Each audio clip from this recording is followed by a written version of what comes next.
vaxtilə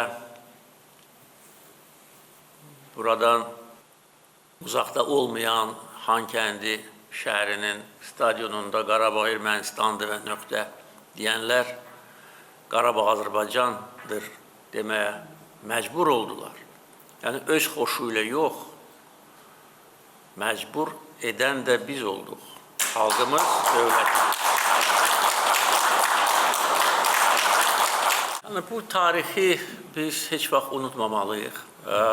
O acı günləri yaşayan yaşlı nəsil təbii ki, heç vaxt unutmayacaq. Gənc nəsil unutmamalıdır. Bundan sonra gələn nəsillər, gələcək nəsillər unutmamalıdır, bilməlidir. Bu tarix həm məktəblərdə, həm ali məktəblərdə, ailələrdə əzbər olmalıdır. Yəni, bu bizim şanlı zəfərimizdir və eyni zamanda bundan sonra sülh içində, təhlükəsizlik içində yaşamaq üçün biz bu tarixi heç vaxt unutmamalıyıq.